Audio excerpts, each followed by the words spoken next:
किसी भी धर्म में जब मानसिक स्पष्टता रहती है पूरी तरह से, तो उस धर्म का पालन करना बड़ा सरल हो जाता है। बर्ट्रैंड रसल ने अपनी एक पुस्तक why I am not a Christian में लिखा है कि ईसाईयत में वो कौन सी मूलभूत बातें हैं जिनका पालन करना अनिवार्य है, ये उन्हें स्पष्ट अभी तक नहीं हुआ।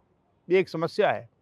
यदि आप हिंदू धर्म को लें तो इसमें और बड़ी समस्याएं हैं, क्योंकि यहाँ सैकड़ों शास्त्र हैं और दर्जनों प्रमुख शास्त्र। उनमें से किसकी बात सुने? सभी एक स्वर में बातें नहीं करते।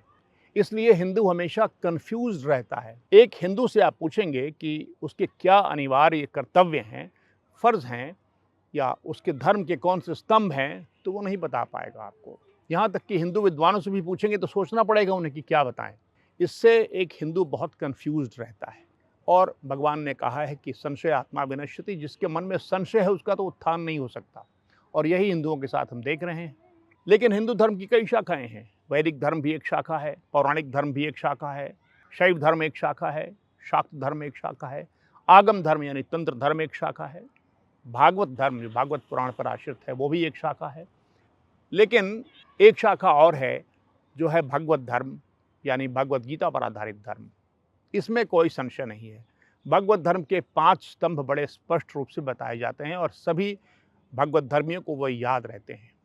एकः ईश्वरः नारायणः, एकम शास्त्रम भगवद गीता, एकम लक्ष्यम दिव्यम सुखम, एकः पंथाः समन्वय योगः, एकः समाजः जाति विहीनः। ये 5 इसके सैद्धांतिक पिलर्स या स्तंभ हैं।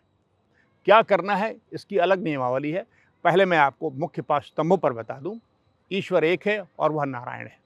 विभिन्न देवी देवताओं की उपासना नहीं करनी, उनका सिर्फ आदर करना है। उपासना एक ईश्वर की।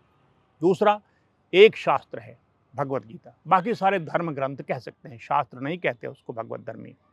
तीसरा, एक लक्ष्य है मनुष्य जीवन का, दिव्य सुख। हर प्रकार का सुख नहीं, दिव्य सुख, यहाँ भी, इस जीवन में भी और मृत्यु के बाद भी, जो मोक्ष और ईश्वर प्राप्ति से मिलता है। दिव्य सुख सिर्फ मोक्ष से मिल सकता है और अनंत सुख भी सिर्फ मोक्ष से मिल सकता है। लेकिन ये दोनों ही इसके लक्ष्य हैं, जीवन का सुख भी, उसके बाद का सुख भी। और उसके बाद उसका पंथ क्या है, यह भी बड़ा स्पष्ट है। उसका पंथ है समन्वय योग। ये समन्वय योग क्या होता है, इस सुख की प्राप्ति का, इस मोक्ष की प्राप्ति का, ये मैं पीछे बताऊंगा। और अंतिम 5वां स्तंभ है एकः समाजः जाति विहीनः।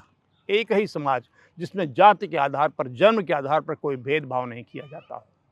तो यदि ये 5 बातें एक भगवत धर्मी को याद रहेंगी तो उसे मानसिक स्पष्टता रहेगी और इस पर वह दृढ़ता के साथ आगे बढ़ पाएगा।